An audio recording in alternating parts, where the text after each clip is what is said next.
వేడుకుంటూ అడిగి వేడుకుంటున్నాం తండ్రి. ఆమె ప్రేమైన దేవుని జనాంగమా, ఈ ఉదయకాలం ముందు మనం ఎస్తేరు గ్రంథము 8వ అధ్యాయం ధ్యానం చేసుకుందాం. చూడండి, ఆ దినమున రాజైన అహష్వేరోషు యూదులకు శత్రువుడైన హామాను ఇంటిని రాణి అయిన ఎస్తేరుకి ఇచ్చెను. ఎస్తేరు మొర్దెకై తనకు ఏమి కావాలనో రాజునకు తెలియజేసిన మీదట అతడు ఆ రాజసన్నిధికి రాగా, రాజు హామాను చేతిలో నుండి తీసుకున్న తన ఉంగరమును మొర్దెకైకి ఇచ్చెను. ఎస్తేరు మొర్దెకైని హామాను ఇంటి మీద అధికారిగా ఉంచెను. మరియు ఎస్తేరు రాజు ఎదుట మనవి చేసుకొని అతని పాదముల మీద పడి అగాగీయుడైన హామాను చేసిన కీడును, అతడు యూదులకు విరోధముగా తలంచిన యోచనను వ్యర్థపరచుడని కన్నీళ్లతో అతని వేడుకొనగా, ఆ రాజు బంగారు దండమును ఎస్తేరు తట్టు చాపెను. ఎస్తేరు లేచి ఆ రాజు ఎదుట నిలిచెను.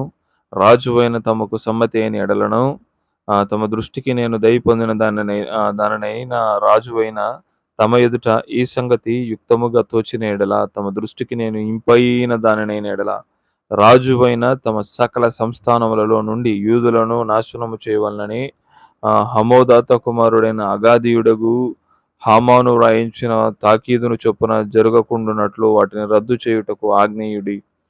నా జనుల మీదికి రాబో కీడును, నా వంశముల యొక్క నాశనమును చూచి నేను ఎలాగూ సహించగలనని మనవి చేయగా, రాజైన అహష్వేరోషు రాణి అయిన ఎస్తేరును యూదుడైన మొర్దెకైకిని ఇలాగూ సెలవిచ్చెను. హామాను ఇంట ఎస్తేరుకిచ్చి ఉన్నాను. అతడు యూదులను హతము చేయుటకు ప్రయత్నించినందున అతన్ని ఉరికొయ్య మీద ఉరితీయబడెను. అయితే రాజు పేరట రాయబడిన రాజ ఉంగరంతో ముద్రింపబడిన తాకీదు ఏ మానవుడు మార్చజాలడు. కాగా మీకిష్టమైనట్లు మీరు రాజునైన నా పేరట యూదుల పక్షమున తాకీదు రాయించి రాజు ఉంగరముతో దాన్ని ముద్రించుడి. సీవాను అను 3వ నెల 23వ దినమందు రాజు యొక్క వ్రాతగాండ్రు పిలువబడిరి.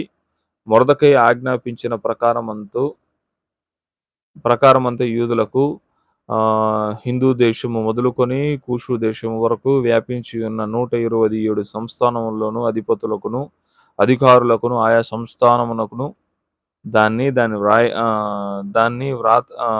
వ్రాతను బట్టి దాని భాషలను బట్టి తాకీదులను వ్రాయింపబడెను. రాజువైన అహష్వేరోషు పేరటయు తాకీదు మొర్దెకై వ్రాయించి రాజు ఉంగరముతో ముద్రించి గుర్రముల మీద అనగా రాజనగరులకు పంపబడిన బిజక్షముల మీదను అంచెగాండ్రలనెక్కించి ఆ తాకీదులను వారి చేత పంపెను. రాజువైన అహష్వేరోషు యొక్క సంస్థానములన్నిటిలోనూ ఒక దినమందే అనగా ఆదారు అను 12వ నెల 13వ దినమందే ప్రతి పట్టణమందును యూదులు కూడుకొని తమ ప్రాణములను కాపాడుకొనుటకు ఆయా ప్రదేశముల్లో నుండి తమకు విరోధులుగా జనుల సైన్యములందరినీ, శిశువులను, స్త్రీలను కూడా సంహరించి హతము చేసి నిర్మూలపరచి వారి వస్తువులను పెట్టుటకు రాజు యూదులకు సెలవిచ్చి ఉన్నాడని దాని యందు వ్రాయబడి ఉండెను.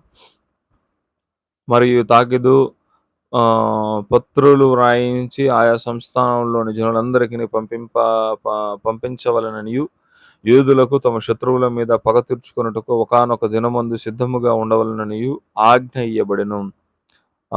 రాజునగరు పనికి పంపబడిన బిజక్షముల మీదను నెక్కిన అంచెగాండ్రులు రాజు మాటలను ప్రేరేపింపబడి అతి వేగముగా బయలుదేరి ఆ తాకీదు షూషాను కోట ఇయ్యబడెను. అప్పుడు మొర్దెకై ఊదా వర్ణములను, తెలుప వర్ణముల గల రాజవస్త్రములను, బంగారపు పెద్ద కిరీటములను, అవిసె నారతో చేయబడిన ధూమ్రధ్రువ వర్ణములు గల వస్త్రములను ధరించుకుని వాడై రాజసముఖము నుండి బయలుదేరెను. అందునిమిత్తము షూషాను పట్టణపు ఆనందించి సంతోషమొందెను. మరియు యూదులకు క్షేమము, ఆనందమును, సంతృష్టియు, ఘనతయు కలిగెను. రాజు చేసిన తీర్మానమును అతను చట్టములను వచ్చిన ప్రతి సంస్థానము నుండి ప్రతి పట్టణము నుండి యూదులకు ఆనందమును సంతోషమును కలిగెను. అది శుభదినమని విందు చేసుకొనిరి. మరియు దేశజనుల్లో యూదుల ఎడల భయము కలిగెను గనుక అనేకులు యూదుల మతము అవలంబించిరి.